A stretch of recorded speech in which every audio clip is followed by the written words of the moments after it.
Hello, thank you for joining us on another episode of the Multipliers podcast. I'm your host for today. My name is Mandy from Multiply Group, and it's my pleasure to introduce our guest, Hassan Awada from Kroll. Hassan, thank you for being on the podcast today. Thank you, Mehdi, for inviting me over, and thank you to Multiply for the opportunity to be part of the Multipliers podcast. Our pleasure. Hassan, let's start this conversation with a brief background about who you are. I was originally born in Abu Dhabi and moved over to the UK some time ago, spent several years there, and came back to Abu Dhabi about 6 years ago. And what did you do in England when you were living there, other than study? So I spent several years there where I worked for PwC, EY, and the Gleacher Shacklock, mostly around investment banking and advising companies on M&A transactions, private placements, and restructuring. And how do you see the difference between the business side of what you were doing in London and what you're doing here? There are a lot of similarities, but there are also a lot of differences. You see, in our world, relationships are the most important thing wherever you are in the world. However, I think in this part of the world, relationships are extremely critical, and you develop trust with people that you work with, and based on that trust, that's how you can progress through your career and build a sustainable future wherever you are. I completely agree. Yeah, relationships are the most important thing. From our earlier conversations, you're quite the experts on M&A, debt advisory, private placement. What would you say is your passion? The way I look at it is whether you look at M&A or debt advisory, private placement or restructuring, there is significant overlap across all these different service lines. I've been lucky enough to work in each one of them throughout different parts of my career. And I think it's very, very important to have the flexibility to be able to deliver a transaction depending on what the underlying challenge is and what the client is looking for. Having said that, I do enjoy mostly the M&A side of things. The process in terms of selling a business or acquiring a business and all the challenges that come along with that are extremely exciting and interesting for me. Has ESG affected the M&A world or? Yeah, definitely. Yeah, I can definitely tell you there's been a big impact on M&A and generally the investment themes. Different investors are considering their ESG initiatives, their carbon footprint. So when they look at their investments, they think in terms of how would this impact them as a company from an ESG angle. Having said that, some look at it as a tick box exercise.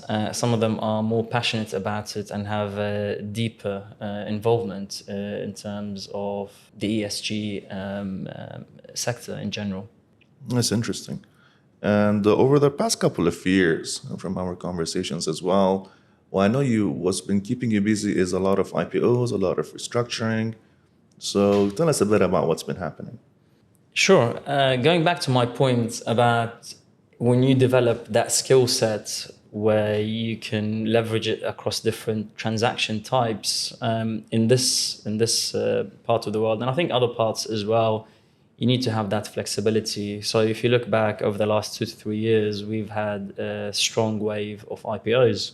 And along the IPO process, there's a lot that goes along. Companies do not just, press a button and they're public, right? So yeah, if you take a step back before the IPO process, a company needs to become IPO ready. Exactly. And to do that, there's a lot of restructuring, structuring, and enhancement of the underlying business from a corporate governance point of view, financials, corporate structure, organization structure, and so on and so on and so on. So there's a lot of work that goes into the IPO process that ultimately culminates in the business going public. So it has been booming. It continues to thrive.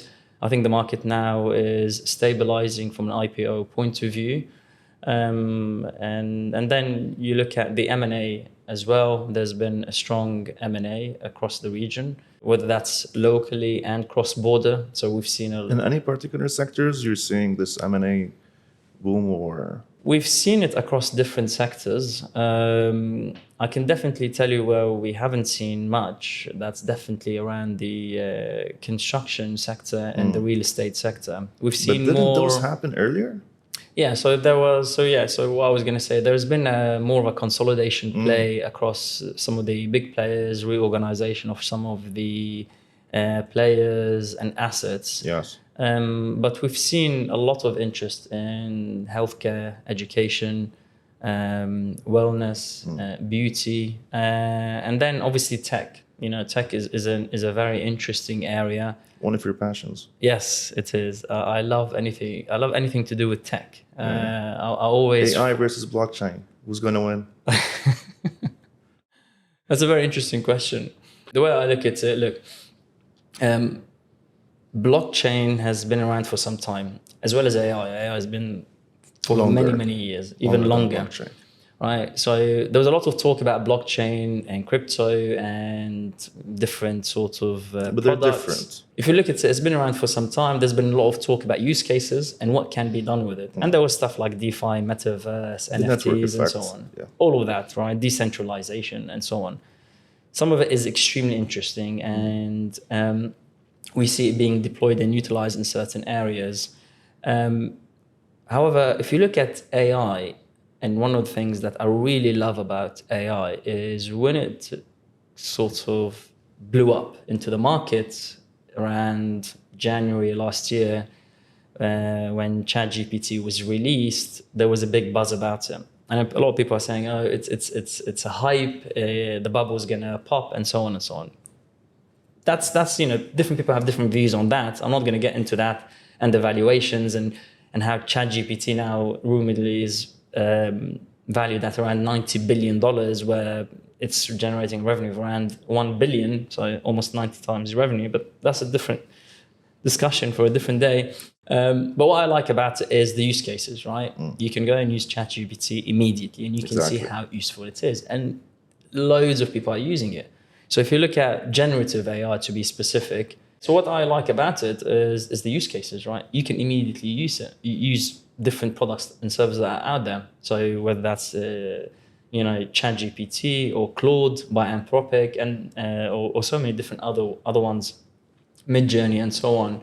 And they started off a bit, off, but still impressive. But now what has been achieved in the last few months is just incredible. And one thing that people don't seem to appreciate is the exponential growth in this sector.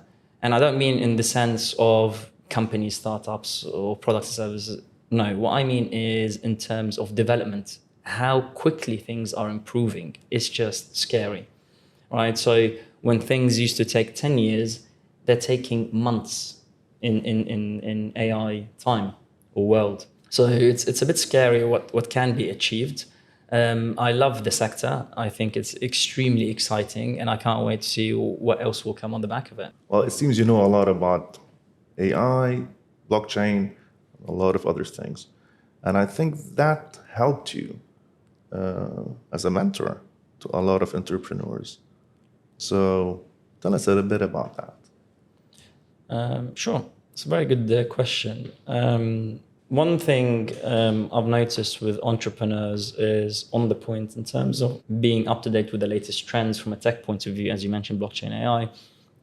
I've noticed a lot of them chasing hype, right? So they might be doing X and then Y comes out and they chase Y. And then Z comes out and then they start chasing Z. So one thing I've come across a lot is serial entrepreneurs. Can be good, can be not so good. So my advice here is for entrepreneurs is to find their passion, focus on their passion, and the money will come as long eventually. as you're doing something that you genuinely love and that you genuinely believe in. Yeah. Eventually it will come. So you have to be passionate about what you're doing and to believe in it. Having said that, passion unfortunately is not enough to make a business successful. There's a lot of other factors that play into it. in terms of dedication, hard work, having the right set of skills from a technical point of view, management point of view. Actually, you have to have the right set of skills to do everything. Because as a startup, there's usually 2 of you, 3 of you in a good case scenario, and then everyone kind of chips into everything. Yes, it's extremely important for entrepreneurs to have clear roles and responsibilities. However, having said that, they need to have a broad set of skills and complement each other. It's not easy building something from scratch.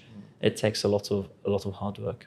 Hassan, thank you so much for taking time out of your busy day to join me in this conversation. Really appreciate it, and let's do this again. Mehdi, thank you very much for having me over. It's an absolute pleasure to be part of the podcast, and I look forward to the next one.